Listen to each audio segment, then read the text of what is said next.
Palavra da Verdade, com Hernandes Dias Lopes. O texto que eu quero compartilhar com vocês está em 2 Timóteo, capítulo 4, dos versos 9 a 18. Abra sua Bíblia comigo, por favor.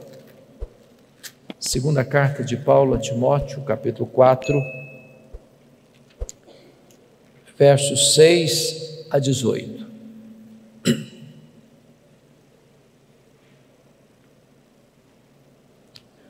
Todos vocês devem saber que esta carta foi a última carta que o apóstolo Paulo escreveu.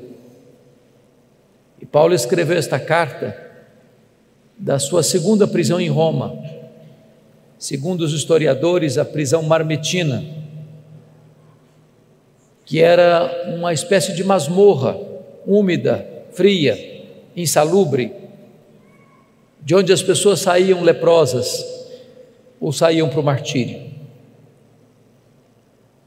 Paulo escreve essa carta já sentenciado de morte, depois de ter recebido pena capital, e antes do seu martírio, ele escreve essa carta a Timóteo, num tempo de muita turbulência, quando a igreja cristã estava sendo massacrada, quando os crentes estavam sendo crucificados e queimados vivos,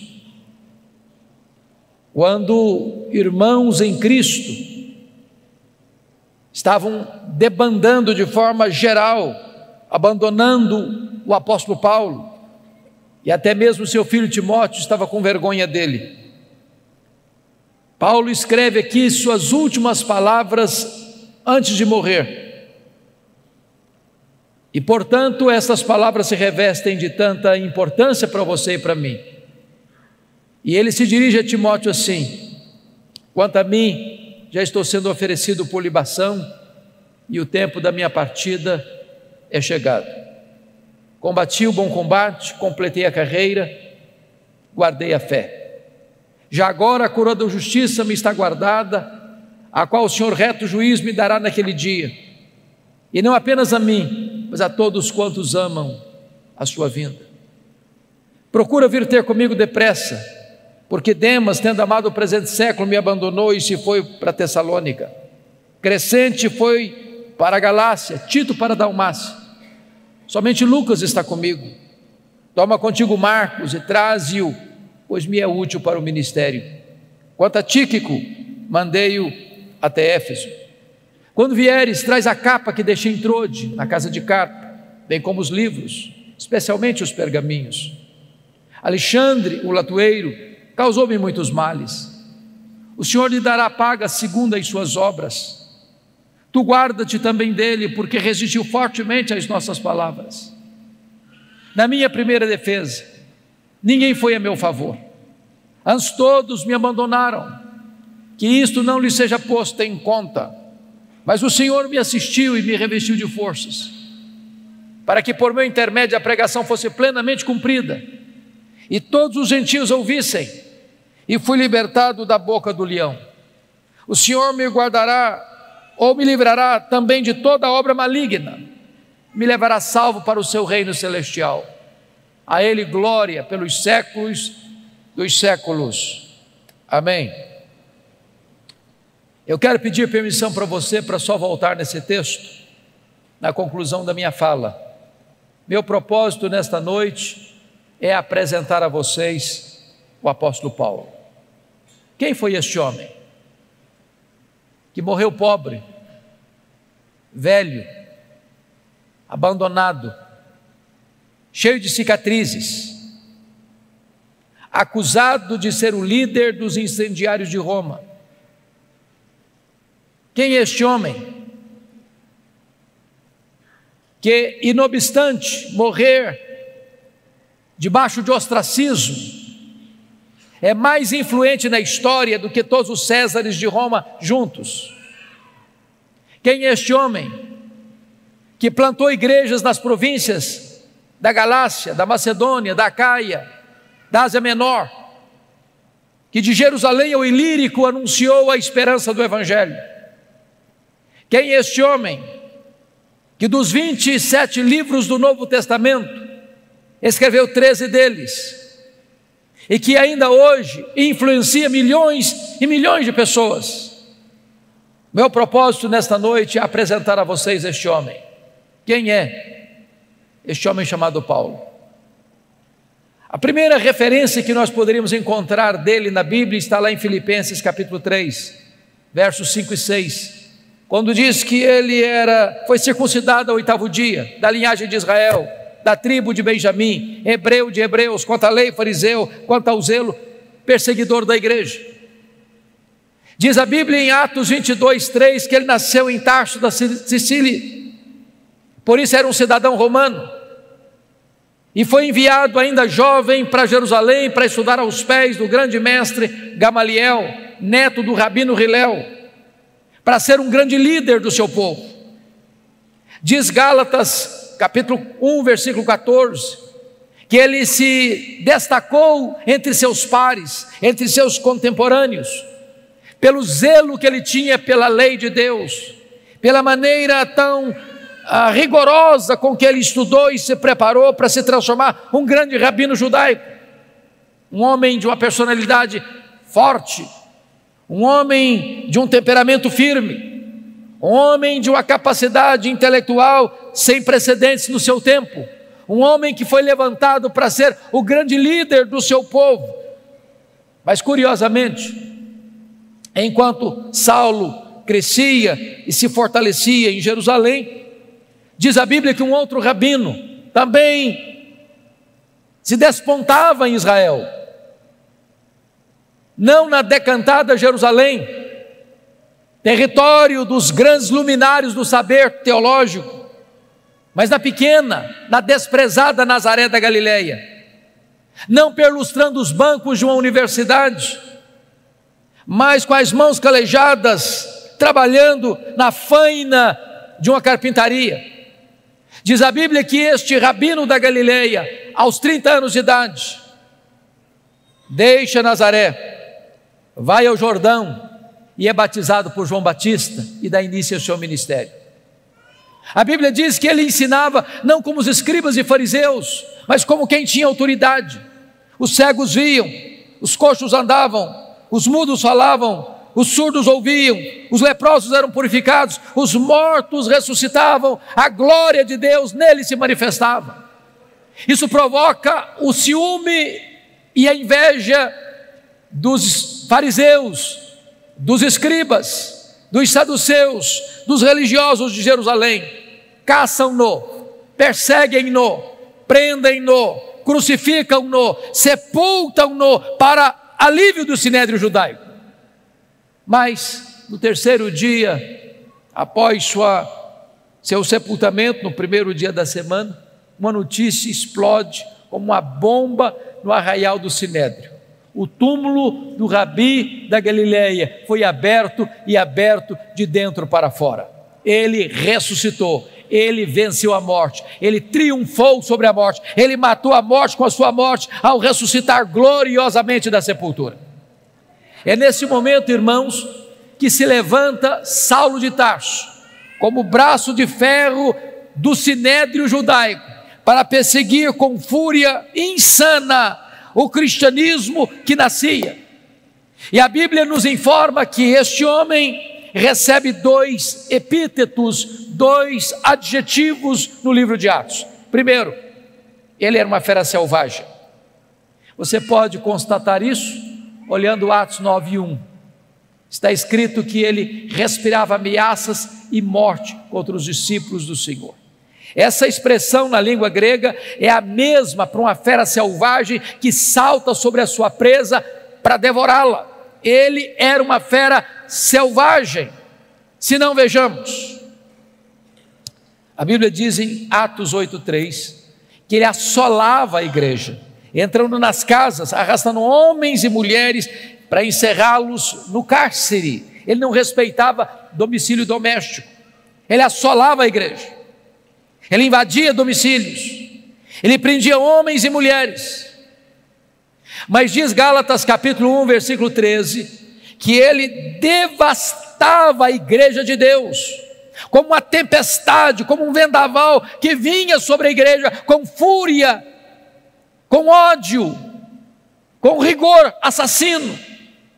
Mas diz Atos capítulo 9, verso 21, que ele não apenas assolava e devastava, ele exterminava aqueles que professavam o nome de Jesus na cidade de Jerusalém. E você bem sabe que exterminar não é prender, exterminar não é bater, exterminar é matar. Saulo era um assassino, Saulo era uma fera selvagem, Saulo era um homem truculento e cruel.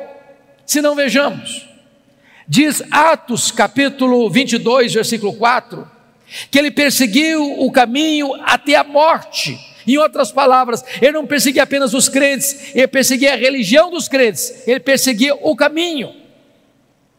Mas diz Atos 26, versículo 9, que ele entendia que devia fazer muitas coisas contra o nome de Jesus. Em outras palavras, ele perseguia os crentes, ele perseguia a religião dos crentes, ele perseguia o Deus dos crentes, ele perseguia Jesus. Mas Atos 26, 10 diz que ele encerrou muitos dos santos em prisões, e contra esses muitos santos dava o seu voto quando os matavam. Em outras palavras, ele não era apenas um assassino, ele era um serial killer, ele era um assassino em série, ele mandou matar muita gente em Jerusalém. Mas Atos 26, 11 diz que por todas as sinagogas ele castigava os crentes, forçando-os a blasfemar, e até por cidades vizinhas e estranhas ele perseguia os cristãos. Em outras palavras, ele não perseguia apenas fisicamente, ele perseguia também psicologicamente. Ele entrava numa sinagoga e dizia para os crentes assim: ou você nega Jesus ou eu te prendo, ou você nega Jesus ou eu te bato, ou você nega Jesus ou eu te mato. Ele era uma fera selvagem. Mas o Novo Testamento nos apresenta um segundo quadro deste homem. Ele era também um touro indomável. Esta figura está em Atos 26, 14. Quando o próprio Senhor Jesus aparece para ele no caminho de Damasco e diz: Saulo, Saulo, por que me persegues? Dura coisa te é recalcitrares contra os aguilhões. Eu fui criado na roça, como talvez alguns de vocês, e eu vi muito boi sendo amansado para o trabalho doméstico. E o principal instrumento para amansar um touro bravo é o aguilhão. Às vezes nós imaginamos que o Espírito Santo só começou a trabalhar em Saulo lá no caminho de Damasco. Isso não é verdade. Toda vez que Saulo entrava numa casa, arrastava homens e mulheres e os jogava na cadeia. Toda vez que Saulo entrava na sinagoga, prendia os crentes e batia nos crentes, forçando-os a blasfemar.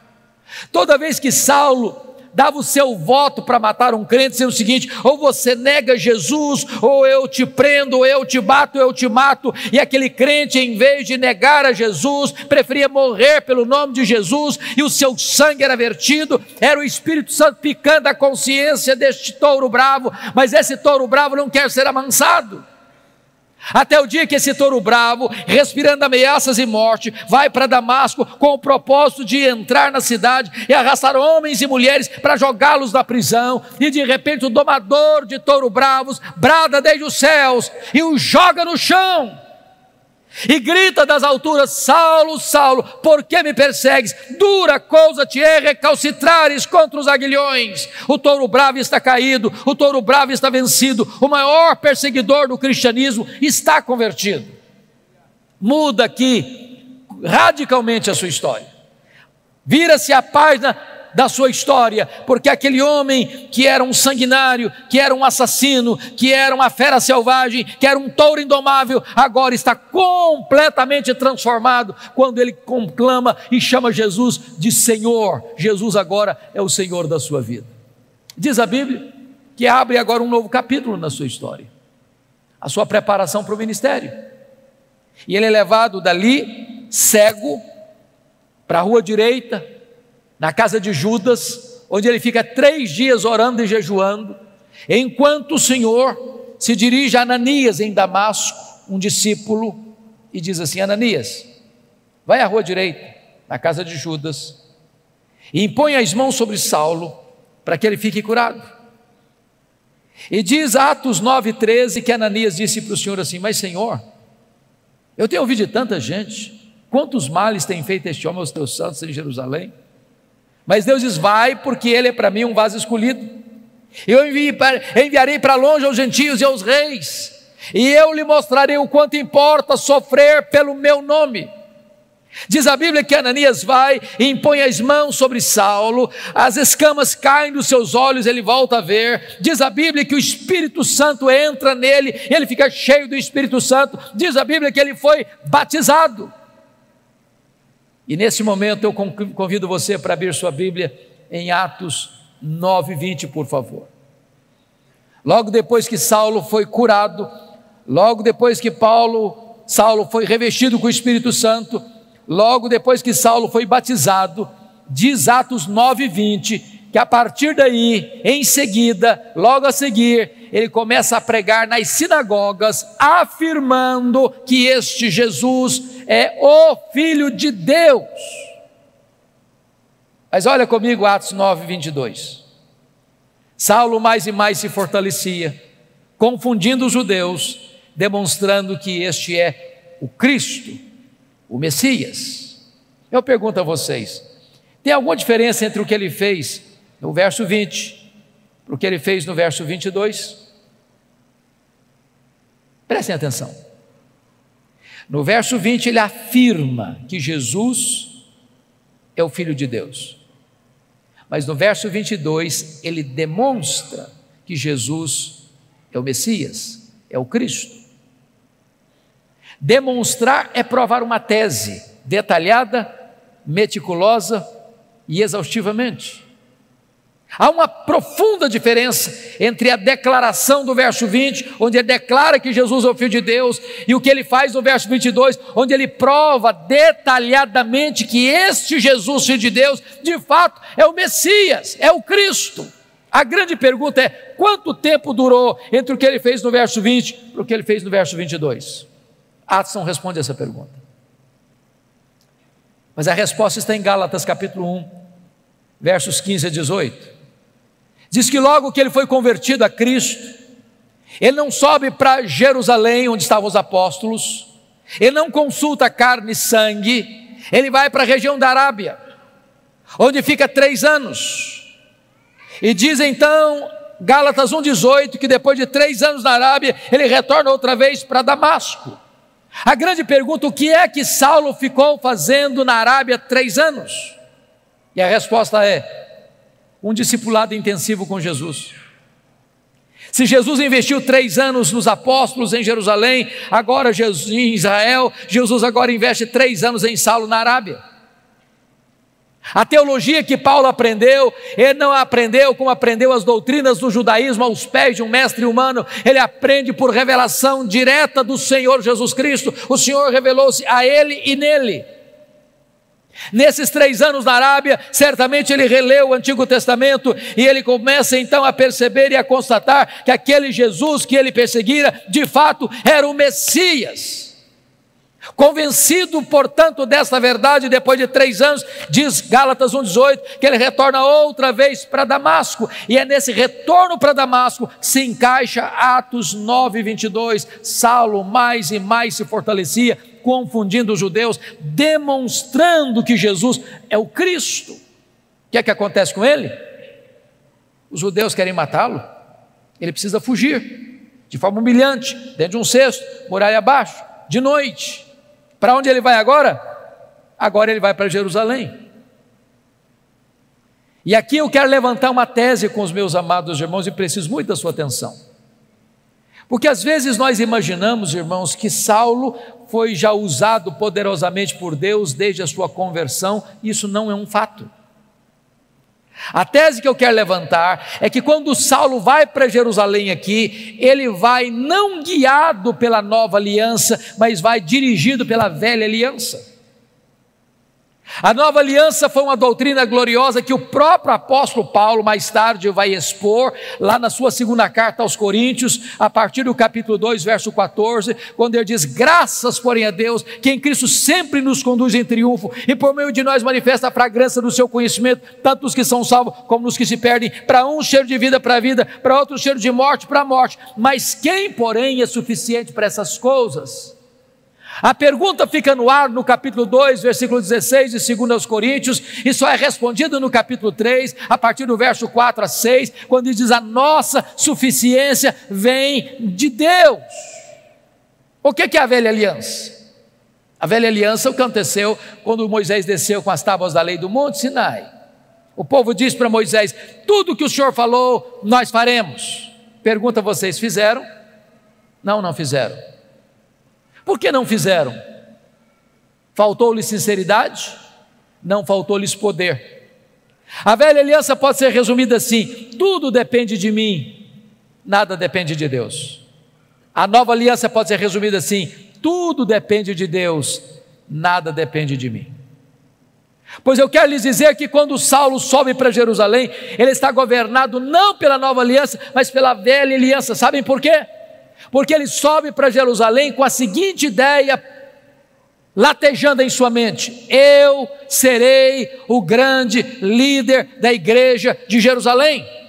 Ele tinha motivos para pensar isso. Primeiro, todos os apóstolos de Jesus eram galileus, exceto Judas Iscariotes, que a essas alturas não existia mais. E vocês sabem que aqui na Judéia, em Jerusalém, os galileus eram tratados como gente segunda classe,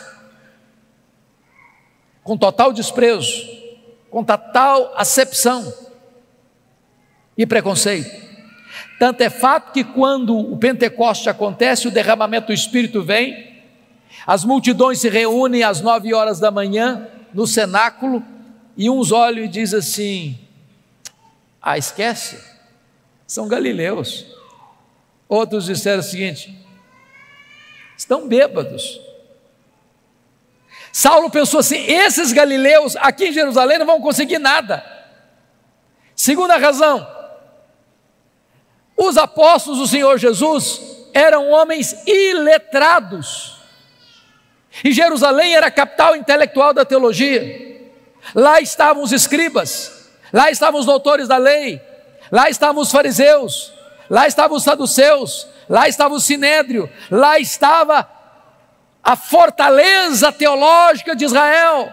E Saulo pensou: esses homens, além de galileus, são iletrados, não vão conseguir nada aqui. Ainda mais, Saulo era um homem intelectual. Saulo tinha livre trânsito nos corredores do poder eclesiástico.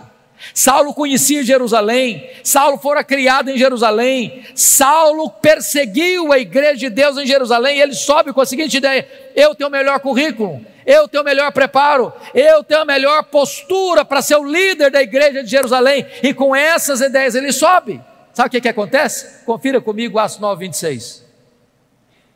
Quando ele chega na igreja de Jerusalém, todos, não alguns, todos, os discípulos não acreditaram na conversão dele.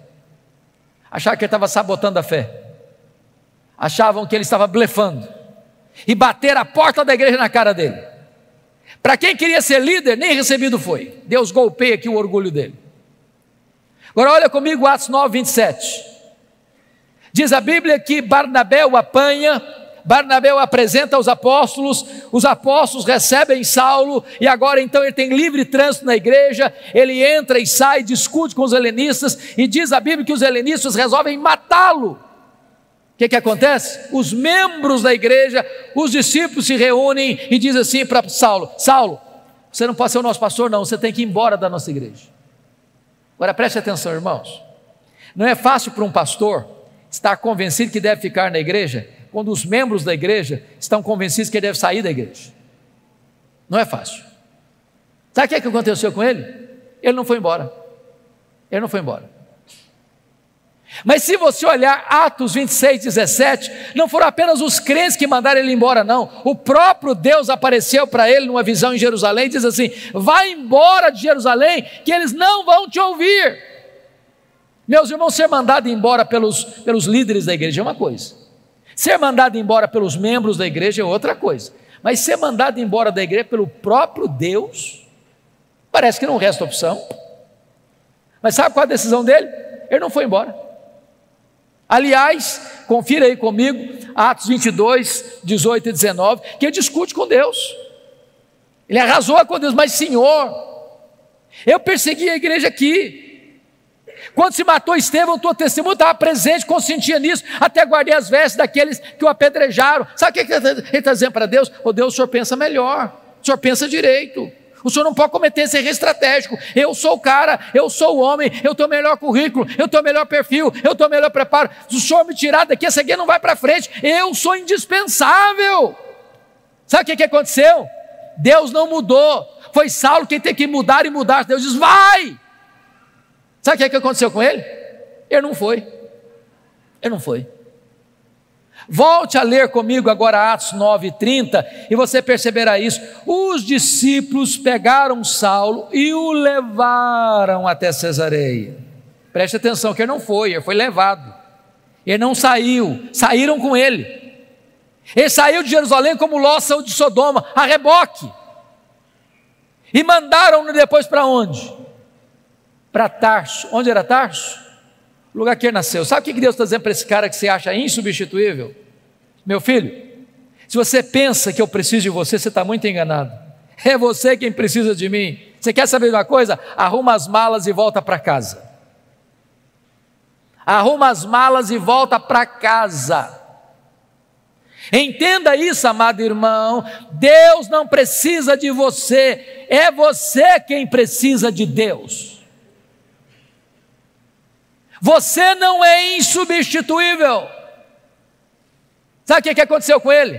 Para quem queria ser o líder, ele fica lá em Tarso mais de 10 anos, no molho, no anonimato, longe dos holofotes, longe das luzes da ribalta. Sabe por quê, irmãos? Porque primeiro Deus estava trabalhando nele, para depois Deus trabalhar através dele. Deus está mais interessado em quem você é do que no que você faz. Você primeiro precisa entender que tudo depende de Deus, nada depende de você. Mas o pior não tinha acontecido não. O pior está em Atos 9:31, confira aí comigo.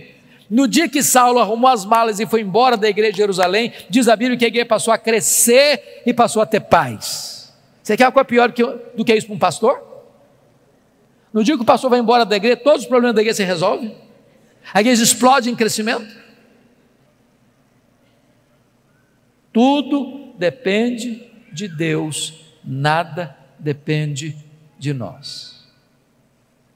Muitos anos depois, acontece um avivamento em Antioquia da Síria, terceira maior cidade do mundo. A igreja de Jerusalém manda para lá Barnabé, e diz Atos 11:25 que Barnabé, ao chegar lá, corre para Tarso, lembra-se de Saulo, pega Saulo, leva para Antioquia, e lá eles ensinam uma multidão de discípulos.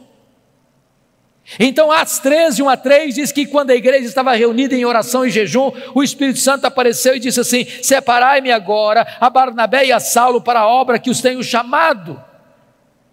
Agora preste atenção a quem o Espírito Santo mandou separar. Não foi Saulo e Barnabé, foi Barnabé e Saulo. Você já foi reserva alguma vez? Já ficou na sombra de alguém alguma vez? Ele não era o líder, ele era o liderado. Deus ainda estava trabalhando nele para depois Deus trabalhar através dele. Então eles saíram para a obra missionária. O jovem João Marcos, primo de Barnabé, os acompanha como auxiliar dos dois missionários. Eles chegam em Pafos, e diz a Bíblia que ali em Pafos o procônsul Sérgio Paulo está interessado no evangelho, mas o seu mágico particular Elimas tenta impedir o procônsul de ouvir o evangelho, e diz a Bíblia que Saulo, cheio do Espírito Santo, se dirige ao mágico assim: ó filho do diabo, até quando perverterás os retos caminhos de Deus, pois ficarás cego? O mágico fica cego, os olhos espirituais do procônsul são abertos e ele é convertido a Cristo. E diz a Bíblia que a partir dali, Saulo deixa de usar o seu nome judaico Saulo para usar o seu nome romano Paulo, e a partir dali ele se transforma no maior líder do cristianismo. Sabem por quê? Porque agora ele tinha entendido a verdade. Tudo depende de Deus, nada depende de mim. Dali eles saem para perto da Panfilha, Atos 13:13. Diz a Bíblia que em Atos 13:13, em perto da Panfilha, o jovem João Marcos deixa os 2 missionários e volta para Jerusalém. Você pode até perguntar, por que o João Marcos deixou os 2 missionários? A Bíblia não diz, mas eu lhes darei 3 possibilidades. Primeira, quando ele saiu de Antioquia, ele pensou que fazer missões era turismo. Quando ele percebeu que não era turismo, ele ficou decepcionado e disse, não, isso eu não quero não.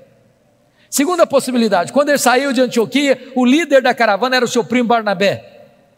No meio do caminho muda o comando, agora é Paulo o comandante. Não, sob o comando do meu primo eu vou, o comando desse outro aqui eu não vou não. Terceira possibilidade, eu creio nessa. Diz Gálatas capítulo 4, versos 13 a 15, que Paulo pregou o evangelho pela primeira vez na Galácia, Antioquia da Pisídia, Icônio, Derbe e Listra, por causa de uma enfermidade física. Que enfermidade física era essa? Que ele chamou em 2 Coríntios 12:7 de um espinho na carne, mensageiro de Satanás, para lhes bofetear, a fim de que ele não se ensoberbecesse. A Bíblia não diz que ele saiu doente de Antioquia, mas a Bíblia diz que ele chegou doente no primeiro destino da sua viagem missionária. Os estudiosos afirmam que Paulo contraiu uma malária em Antioquia, nessa região de perto da Panfilha, que era uma região alagadiça, pantanosa, com forte incidência de malária, que dava uma dor de cabeça alucinante, que afetava a visão inclusive. Então João Marcos deve ter pensado assim, bom, eu estou muito jovem para ficar doente, eu vou voltar para a casa da minha mãe. Então diz a Bíblia que ali Paulo contrai essa malária, não diz que contrai a malária, mas que ele sai doente, e chega subindo as montanhas do Cáucaso, chega nessa região da Galácia do Sul, onde ele enfrenta muitas lutas, ele é apedrejado, ele enfrenta dramas crudelíssimos, mas deixa igrejas plantadas, deixa liderança estabelecida, ele planta igrejas e estabelece liderança daquelas igrejas, apesar de tantas dificuldades. Diz Atos 14, verso 26 e 27, que ao término dessa primeira viagem missionária, eles retornam para a igreja de Antioquia da Síria, reúnem a igreja e relatam à igreja quantas coisas fizeram Deus por intermédio deles e como Deus abrir a porta do evangelho para os gentios. Aqui uma nota de rodapé, meus irmãos. Há espaço para testemunhos na igreja, mas não há espaço para projeção humana na igreja. Eles não relataram quantas coisas fizeram eles relataram quantas coisas fizera Deus. Quem faz a obra é Deus, você e eu somos apenas os instrumentos, é Ele quem faz. Mas preste atenção uma coisa, irmãos, não há crescimento de igreja sem perseguição, sem oposição, sem que o inferno se agite. Notem comigo o capítulo 15, versículo 1, que logo que os membros da seita dos fariseus em Jerusalém escutam que os gentios estão sendo convertidos e recebidos na igreja, sem passar pelo rito da circuncisão, eles descem e dizem assim para os crentes novatos: se vocês não se circuncidarem, se vocês não guardarem a lei de Moisés, vocês não poderão ser salvos. Mas isso não é evangelho. E se acrescentar algo mais à obra perfeita de Cristo? Isso é dizer que o sacrifício de Cristo na cruz não foi suficiente? E se afirmar que só a fé em Cristo não é suficiente? Isso é uma deturpação do evangelho verdadeiro. Então preste bem atenção, queridos, Paulo não podia sair para uma nova viagem missionária sem antes corrigir o problema doutrinário da igreja, e preste atenção nisso: quanto mais se prega, se a teologia não é boa, pior fica. Não basta pregar, é preciso pregar o evangelho verdadeiro. Então foi convocado um concílio na igreja, apóstolos e presbíteros, e eles se reúnem para tratar da matéria, onde fala Barnabé, onde fala Paulo, onde fala Pedro, onde Tiago lidera aquele concílio, e ao término do concílio, uma decisão foi tomada, uma decisão foi escrita, uma decisão foi levada para todas as igrejas, mostrando o seguinte, que é só a fé em Cristo que é suficiente para a salvação, e nada mais. Teologia está boa agora?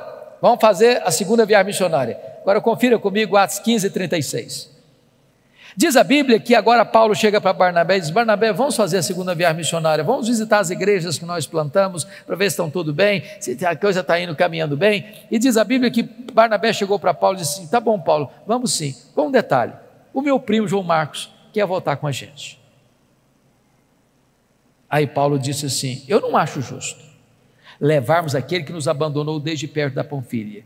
Desculpe, irmãos, o texto está registrado de uma forma sucinta e assim muito polida, mas eu acredito que não foi tão polida assim a conversa entre Paulo e Barnabé, não. Eu vou parafrasear. Foi mais ou menos assim: ô Paulo, vamos mesmo, Paulo, eu estou tão animado com essa viagem. Só um detalhe, lembra do João Marcos, o meu primo, aquele que nos deixou lá em Perge, da Panfília? Pois é, Paulo, ele quer ir voltar com a gente. Eu acho que o Paulo fechou o semblante e disse: você está de brincadeira comigo, né, Barnabé? Não é verdade, ele quer voltar com a gente. Barnabé, não é possível, eu não quero, esse rapaz não serve para ser meu companheiro, comigo ele não vai, Barnabé. Mas Paulo, vamos dar uma chance para o rapaz, ele é jovem, ele é novo, ele vai aprender. Comigo ele não vai, Barnabé. Mas Paulo, você está sendo intolerante, Paulo, vamos dar uma chance para o rapaz. Comigo ele não vai, Barnabé. Diz a Bíblia que houve tal desavença entre eles, que não puderam caminhar juntos mais, por causa de João Marcos. Barnabé investiu no João Marcos, foi para Chipre com ele. Paulo pegou Silas, profeta da igreja de Jerusalém, foi para outra região. Paulo queria ir para a Ásia, o Espírito Santo o impediu. E de noite ele escuta, tem uma visão de um varão macedônio dizendo: passa a Macedônia e ajuda-nos. Ele entra na Macedônia, cidade de Filipos, colônia romana. Ele vai numa reunião de oração à beira do rio, e Deus abre o coração de Lídia e começa uma igreja na casa dela. Ele está indo para a reunião de oração, uma menina possessa, endemoniada, está atormentando, perturbando a caminhada de Paulo, e Paulo a liberta, e os homens da cidade se rebelam, e Paulo é preso, e Silas é preso, e eles são açoitados, suas vestes são rasgadas, e jogados num tronco interior de uma prisão imunda. À meia-noite eles cantam e oram, as prisões se abrem, as portas se abrem, o terremoto sísmico abala a prisão, e o comandante, aliás, o guarda o sentinela daquela prisão, percebendo que as portas estão abertas, e sabendo que ele era o responsável, vai se matar com a espada, e Paulo diz: não te faças nenhum mal, todos estamos aqui. E ele trêmulo pergunta: o que eu devo fazer para ser salvo? Crê no Senhor Jesus e será salvo tu e a tua casa. E o carcereiro é convertido, o carcereiro é batizado, a obra de Deus é estabelecida naquela cidade. Diz a Bíblia que Paulo vai para frente em Tessalônica e ele é escorraçado. Diz a Bíblia que ele vai para Bereia e ele é enxotado. Agora preste atenção nesse detalhe.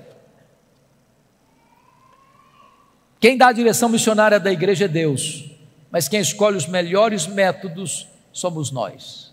Prestem atenção no que Paulo vai fazer. Paulo só vai se fixar em cidades estratégicas. Ele sabia que tinha pouco tempo. Filipos é colônia romana, Tessalônica era a capital da Macedônia, Bereia era a importante cidade da Macedônia, Atenas era a capital intelectual do mundo, Corinto era a capital da província da Caia, Éfeso era a capital da província da Ásia Menor. O que Paulo está nos ensinando, irmãos? Metodologia missionária. Vamos plantar uma igreja? Vamos. Onde? Que cidade? Vamos comprar um terreno? Vamos alugar um salão? Vamos construir um templo? Vamos. Em que bairro? Em que rua? Que terreno? Porque às vezes nós escolhemos o lugar mais difícil, mais escondido, de mais difícil acesso, e ficamos lá patinando 20 anos. Se nós tivéssemos estratégias, igrejas estratégicas influenciam toda a sua micro-região. Mas mesmo que você tenha a direção de Deus e estratégia certa, você não tem vida fácil, porque Paulo é açoitado em Filipos, é escorraçado em Tessalônica, é enxotado de Bereia, é chamado de tagarela em Atenas e é chamado de impostor em Corinto. Ele já tinha escrito a primeira carta aos Gálatas lá em Antioquia da Síria, e agora quando ele chega em Corinto, ele escreve as suas 2 cartas aos Tessalonicenses. Ele vai para a 3ª viagem missionária em Éfeso, e vocês sabem que Éfeso, capital da Ásia Menor, era uma cidade de mais de 300 mil habitantes, era um centro de culto pagão da época, porque o grande templo da deusa Diana estava lá, uma das 7 maravilhas do mundo antigo. E Paulo chega nessa cidade idólatra, Paulo chega nessa cidade cheia de feitiçaria, e diz a Bíblia que em 3 anos que ele fica ali, ele desarticula a idolatria, ele desarticula a feitiçaria, a palavra de Deus prevalece na cidade, igrejas são plantadas em toda a província, como Esmirna, Pérgamo, Tiatira, Sardes, Filadélfia, Laodiceia, Colossos e Herápolis. Amados irmãos, eu não posso entender um fato desse. Com toda a tecnologia que você e eu temos hoje, de rádio, de televisão, de Bíblia impressa, de folheto, de zap e de tudo mais. Chega uma cidade de 300 mil habitantes, 3 anos. Se você não tomar muito cuidado, nem o seu bairro sabe que você está ali.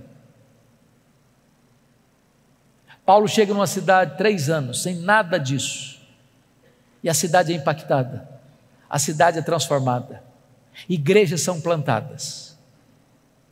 E agora diz a Bíblia que ali de Éfeso ele escreve as suas 2 cartas à igreja de Corinto, está saindo da igreja, indo para Jerusalém, leva uma oferta para os pobres da Judéia. Isso porque ele assumiu um compromisso em Gálatas 2,10 de ir para os gentios, mas não se esquecer dos pobres.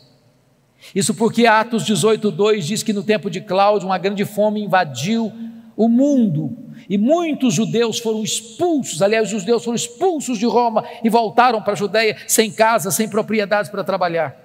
E Paulo levanta uma oferta e vai levando essa oferta. Quando ele chega para embarcar em Mileto, ele diz para os presbíteros de Éfeso assim: o Espírito Santo me assegura que o que eu vou enfrentar pela frente são cadeias e tribulações, mas em nada eu considero a vida preciosa para mim mesmo, conquanto que eu complete a minha carreira e o ministério que eu recebi do Senhor Jesus para testemunhar o evangelho da graça de Deus. Quando ele chega e desembarca em Cesareia Marítima, Ágabo prende com o cinto e diz: você vai ser preso em Jerusalém, é isso que vai acontecer com você lá. Os discípulos tentam demover, ele diz: eu estou pronto não só a ser preso, eu estou pronto a morrer por Jesus em Jerusalém. Ele chega e é preso mesmo.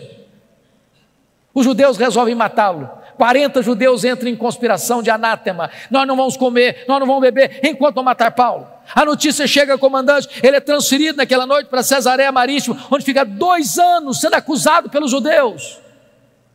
Diante da fraqueza do governador Festo, pronto a entregá-lo ao Sinédrio, e o Sinédrio pronto a matá-lo no caminho, Paulo, percebendo a jogada, diz: eu sou cidadão romano e eu quero ser julgado diante de César. E o governador diz: para César você quer ir? Para César você irá. Mas Deus já havia dito para ele, lá em Atos 23:11, quando ele estava preso na fortaleza em Jerusalém: coragem, Paulo, assim como você deu testemunho aqui em Jerusalém, eu quero que você dê testemunho também em Roma. Ora, irmãos, Deus o queria em Roma, e quando ele escreveu sua carta aos romanos, indo para Jerusalém, na Macedônia, ele disse que queria ir para Roma, e de Roma ser enviado à Espanha. O que você espera? Se Deus o quer em Roma, e se ele quer ir para Roma, você espera que a viagem fosse tranquila. Fosse tranquilo. Diz Atos 27, que quando ele está para embarcar, ele diz para o comandante assim: não é prudente viajar não, está chegando o inverno, não se navega com segurança no inverno. Mas o comandante não escutou Paulo não, e diz a Bíblia que aquela viagem se torna turbulenta, uma tempestade terrível, o navio se arrebenta todo, o trigo que carregavam teve que ser jogado no mar, e um anjo aparece para Paulo no navio e diz: coragem, Paulo, ninguém vai morrer, tem 276 pessoas nesse navio, todo esse time vai estar entregue nas suas mãos, eu por amor a você vou poupar essa gente, mas vocês vão ter que dar numa ilha. Quando o dia amanheceu, eles avistaram a ilha de Malta, e diz a Bíblia, quando desembarcaram, tinha uma fogueira para aquecê-los, e diz a Escritura que a única pessoa que tentou então manter a fogueira acesa foi o apóstolo Paulo, foi catar juntar graveto e jogar naquela fogueira, e quando ele joga um punhado de graveto na fogueira, uma víbora brota do fogo e prende na mão do Paulo. Quando a cobra prende na mão do Paulo, os malteses gritaram: é um assassino, tenta se livrar do mar, a justiça não deixa viver, vai cair, vai inchar, vai morrer, não caiu, não inchou, não morreu, mudar de opinião, é um Deus. Não, agora não é nem um assassino, nem um Deus, é o servo do Deus vivo. Não foi a tempestade que levou Saulo, ou melhor Paulo, para ele de Malta, foi a mão da providência divina. Porque tinha o pai do prefeito doente, Paulo orou por ele, foi curado, os demais enfermos vieram e eles foram curados, e Paulo passa ali os 3 meses do inverno e recebe toda a ajuda para ir para Roma com todas as suas necessidades supridas. E então diz a Bíblia que ele chega em Roma, não como sonhara chegar, mas chega preso, chega algemado. E ele escreve a sua carta aos Filipenses assim: meus irmãos, eu quero que vocês saibam que as coisas que me aconteceram têm antes contribuído para o progresso do Evangelho.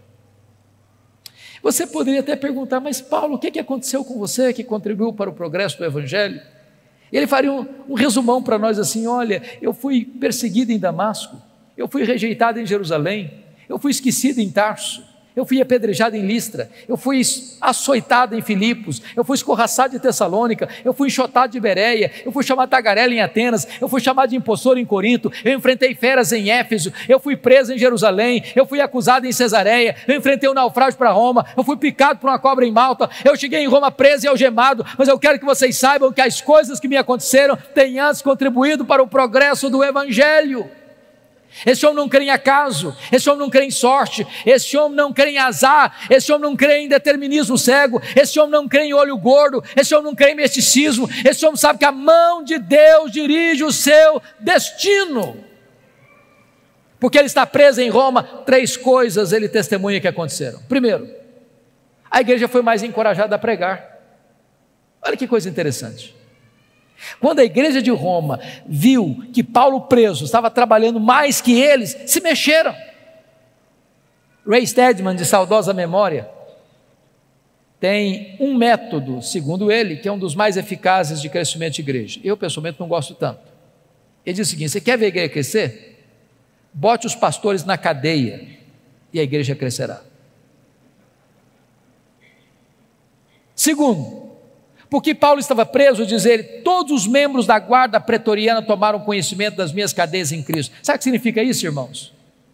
Ele ficou 2 anos, 61 e 62 depois de Cristo, preso em Roma, na primeira prisão.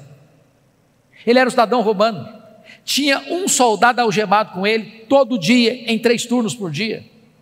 A guarda pretoriana era a guarda de elite do imperador, era a guarda de escola.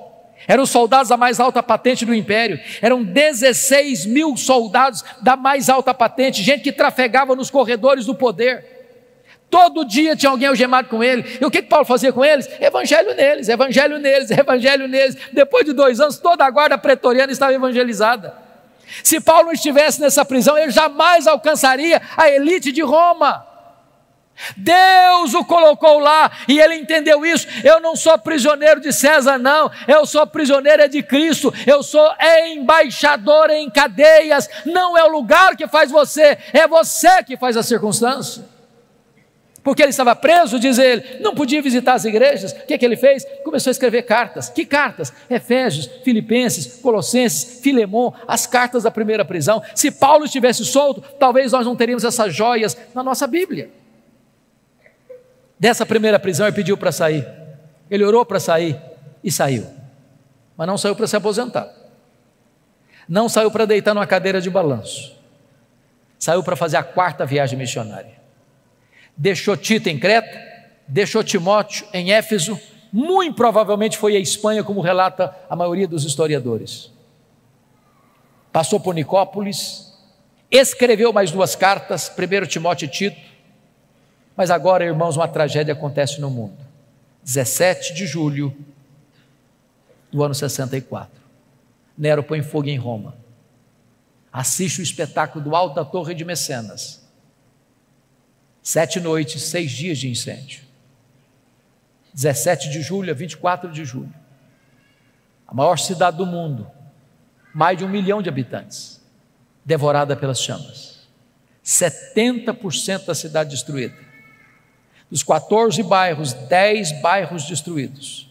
Quando o incêndio termina, constata-se que os 4 bairros restantes, densamente povoados por judeus e cristãos, dão a Nero um álibi para botar a culpa do incêndio de Roma nos crentes.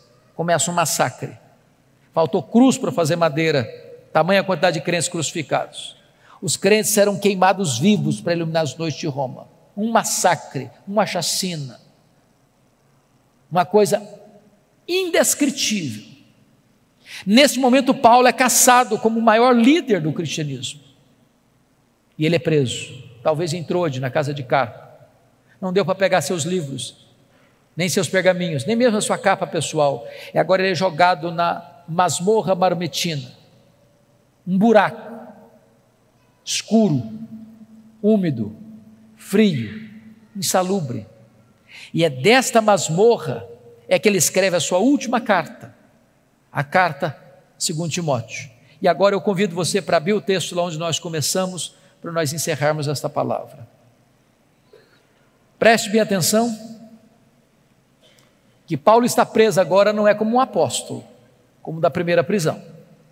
O que está por trás dessa prisão não é mais os judeus, mas a máquina do Império Romano. Confira comigo aí capítulo 2, versículo 9. Ele está preso agora como um malfeitor, como um bandido.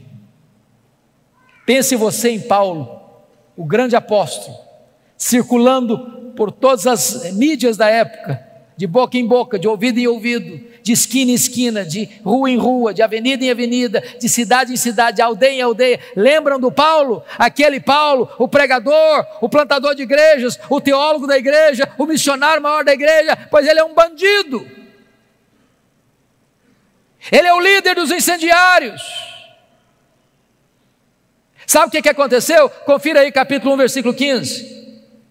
Todos os da Ásia o abandonaram, todos. Ninguém quer ficar perto dele, ninguém se é amigo dele. Os crentes que foram recebidos por ele, filhos da fé dele, não querem mais saber dele. Todo mundo está com medo de se aproximar dele. Agora olha o capítulo 1, versículo 8. O próprio filho da fé, o mais íntimo cooperador do apóstolo Paulo, chamado Timóteo, está com vergonha de Paulo. Paulo diz: meu filho, não te envergonhes das minhas cadeias. Sabe o que aconteceu? Olha comigo capítulo 4, versículo 16. Vocês sabem que Roma, o Império Romano, mesmo diante de tamanha perseguição, o direito romano era muito famoso e até hoje é estudado nas universidades. Toda pessoa tinha direito de defesa, pois ele teve esse direito. Ele vai para a primeira audiência. Na minha primeira defesa, diz capítulo 4, 16, ninguém foi a meu favor. Pense comigo nessa cena. Paulo deve ter ido para lá assim pensando: vai ter muito crente lá para me defender, para dizer que eu não sou um bandido, para dizer que eu sou homem de Deus, para dizer que eu sou um apóstolo, para dizer que eu sou um pregador do evangelho, para dizer que eu sou comprometido com outra causa, a causa do bem, a causa do amor, a causa da salvação. Vamos dizer que eu não sou esse homem de quem estão acusando aí. Quando ele chega lá, não tem ninguém para defendê-lo. Sabe o que aconteceu? Ele é condenado, não à prisão perpétua, é condenado à pena de morte. Pena de morte. É dessa forma que ele escreve essa carta. O que ele tem para repartir conosco? Primeiro ele vai fazer uma avaliação da vida. Olha aí a avaliação do passado. Versículo 7, combati o bom combate, completei a carreira, guardei a fé.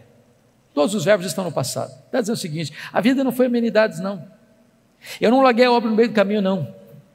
Eu não prostituí meu ministério não. Eu guardei a fé. Ele faz uma avaliação agora do seu presente no verso 6. Quanto a mim, já estou sendo oferecido por libação e o tempo da minha partida é chegado. Sabe o que ele está dizendo? Ele está dizendo o seguinte: não é Roma que vai me matar não, eu que vou me entregar. Eu não vou me entregar para Roma não, eu vou me entregar como libação ao Senhor.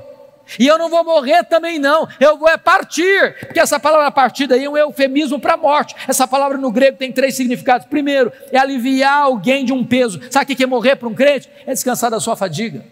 Segundo, é desatar um bote e atravessar para o outro lado do rio. Sabe o que é morrer para um crente? É fazer a última viagem rumo à pátria celestial. Sabe o que significa a palavra partida? Significa o seguinte, é que você agora, nessa palavra, significa levantar acampamento, afrouxar as estacas de uma barraca provisória e ir para sua casa permanente. Sabe o que é morrer para um crente? É mudar de endereço, é ir para a casa do Pai.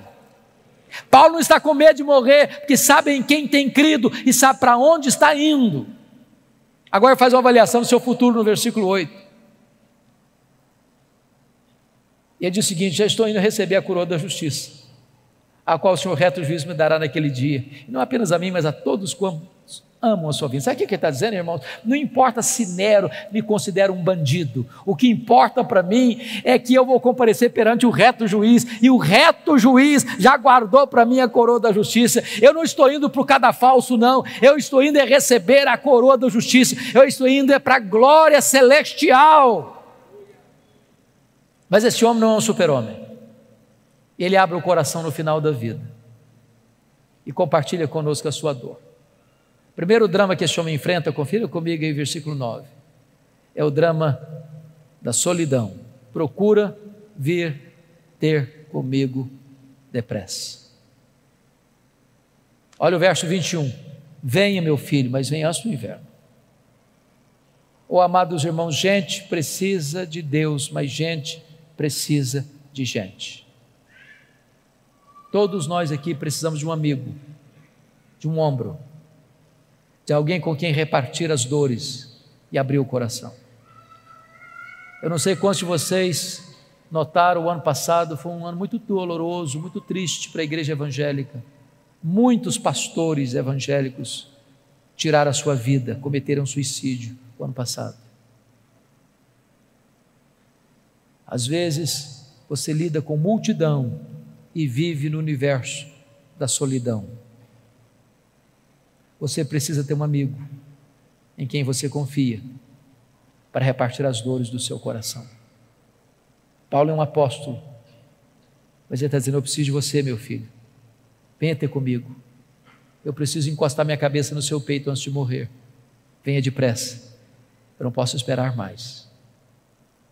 Segundo drama que esse homem enfrenta, meus irmãos, está no versículo 10, olha comigo, é o drama do abandono.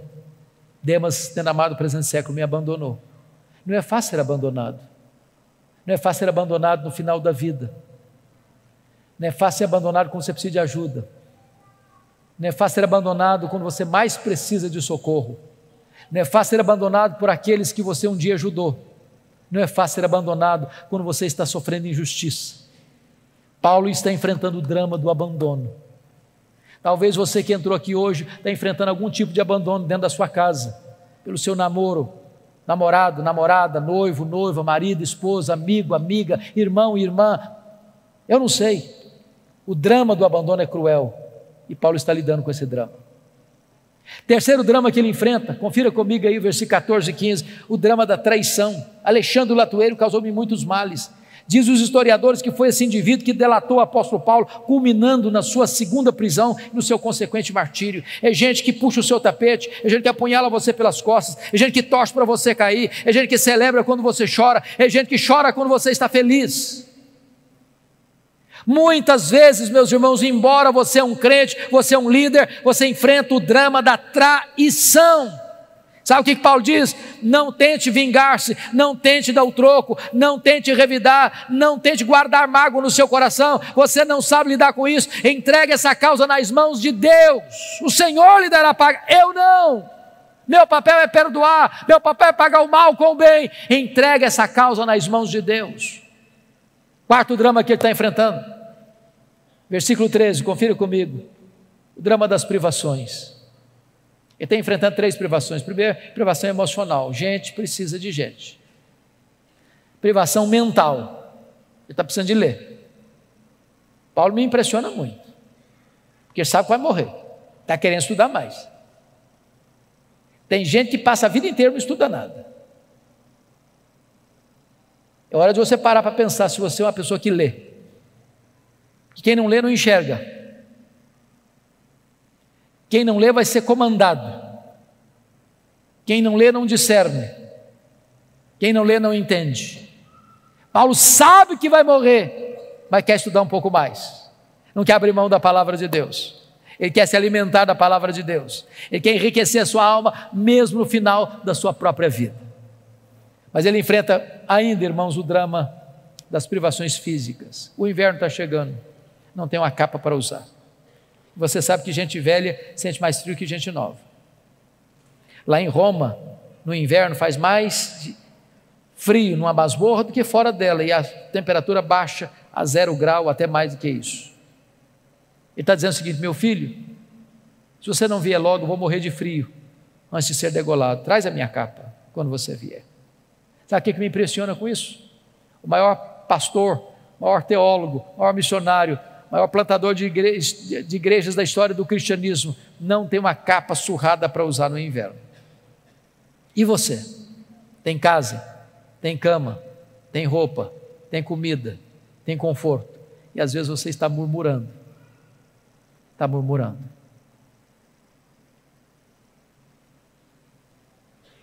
Finalmente, irmãos, talvez o mais doloroso dos dramas, está no versículo 16, é o drama da ingratidão.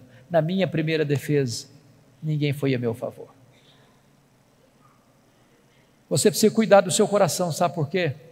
Se você tiver expectativa nos homens, você pode se frustrar. Você investe, você semeia, você abençoa, você trabalha, e quando você precisa de ajuda, às vezes essa ajuda não chega. Essa mão estendida não se abre para você. Mas bendito seja Deus, porque diz no verso 17 assim: mas o Senhor me assistiu e me revestiu de forças. Pode faltar para você o apoio dos homens, mas não faltará para você o apoio de Deus. Pode faltar para você o apoio da terra, mas não faltará para você o apoio do céu. Deus nunca vai desamparar você. Mas, amados irmãos, chega o dia da execução. Você pode imaginar o que João está sentindo? Há alguns anos nós vimos com muita tristeza um brasileiro sendo executado num país asiático. A embaixada brasileira lutou. Muitas cartas, centenas de cartas foram para aquele país. Nada adiantou. Aquele moço, pegado com drogas, foi executado. Não é fácil. Chega o dia, no corredor da morte. Agora imagine esse homem carcereiro, indo lá na masmorra de Marmetina, escura, úmida, insalubre, um buraco de pedra, escorrendo água. O inverno está chegando, é muito úmido. Eu imagino esse homem andando pelos corredores escuros daquela prisão. Eu imagino aquele homem abrindo aquela pesada porta de ferro dessa masmorra. Eu imagino esse homem entrando com a tocha de fogo para conseguir enxergar muito bem o que está lá dentro. E ele grita então: prisioneiro Paulo, prisioneiro Paulo, prisioneiro Paulo. Talvez lá no canto, alguns trapos em cima da pedra úmida. Aquele velho cheio de cicatrizes se levanta e diz: sou eu estou aqui. Ele é acorrentado, ele é retirado dessa masmorra úmida, ele é levado ao cadafalso, ao local do patíbulo e da execução. E eu imagino esse homem perguntando para ele assim: você quer dizer algumas palavras antes de morrer? Pensando que ele havia de dizer da mágoa, da dor, do ressentimento, da revolta, da tristeza, da decepção. E o velho apóstolo responde: sim, eu quero dizer algumas palavras antes de morrer. Naquele momento, ele ergue os olhos aos céus e diz a ele: ao Senhor Jesus, glória pelos séculos dos séculos. Amém. Botou a cabeça no cepo da forquilha, a espada de Roma tosou-lhe a cabeça, corpo para um lado, cabeça para o outro, tombou na terra como um mártir, mas foi recebido no céu como um príncipe. Este homem, irmãos, que diz para você e para mim: sede meus imitadores, como eu sou imitador de Cristo. Que Deus nos ajude nesse tempo em que o Evangelho está tão desfigurado, onde os pregadores estão sendo tão comercializados por interesses humanos. Que Deus reavive no nosso coração a paixão pelo ministério. Que Deus nos dê um senso profundo do que significa a obra de Deus. E que você e eu sejamos homens segundo o coração de Deus, mulheres segundo o coração de Deus, cheios do Espírito Santo, entendendo que se vivemos para o Senhor, vivemos, mas se morremos para o Senhor, morremos. Quer pois vivamos, quer pois morramos, nós somos do Senhor. Eu quero orar com vocês, quero colocar a sua vida diante de Deus, quero desafiar você a viver uma vida digna do Evangelho. Eu queria que você ficasse em pé onde você está, e eu quero colocar a sua vida diante do trono da graça.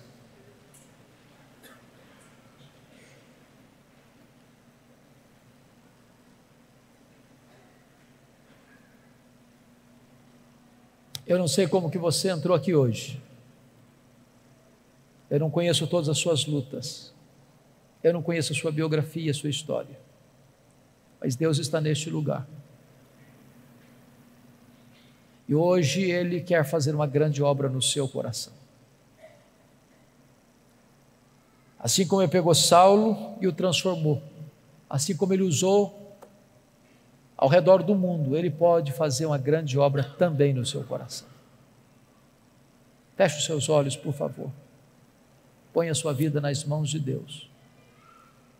Coloque-se à disposição de Deus, para que Ele manifeste na sua vida o seu poder e a sua glória. Rendemos-te graças, Deus, pela história do apóstolo Paulo. Rendemos-te graças pelo legado que ele nos deixou. Rendemos-te graças porque o ministério dele alcançou nações, povos e línguas. Rendemos-te graças porque este evangelho chegou até nós. Rendemos-te graças porque hoje tu nos desafias também a ir por todas as nações, todas as etnias da terra, levando a esperança do evangelho.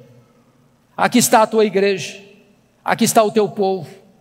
Reveste este povo com o poder do Espírito Santo, capacita este povo com a unção do alto, e permita, meu Deus, que nada neste mundo atraia o nosso coração, nem as riquezas, nem os prazeres, nem o sucesso, nem o glamour deste mundo seduza o nosso coração. Que o nosso coração seja totalmente teu, que a nossa alma esteja repleta e cheia e transbordante do poder do Espírito Santo, que a tua glória inunde esta casa, que a tua glória inunde cada coração aqui, e que a tua igreja aqui representada em diversas denominações e igrejas dessa região, saia, meu Deus, no poder do Espírito Santo, para impactar essas cidades, para influenciar essas cidades com o poderoso evangelho do Senhor Jesus Cristo. Muito obrigado por esta noite, muito obrigado por esta igreja que nos acolhe, muito obrigado pela presença do teu povo, muito obrigado, meu Deus, por este culto precioso, muito obrigado pela tua palavra bendita, e receba nesta noite o tributo de louvor do nosso coração, pois choramos em nome de Jesus, a razão da nossa esperança. Amém.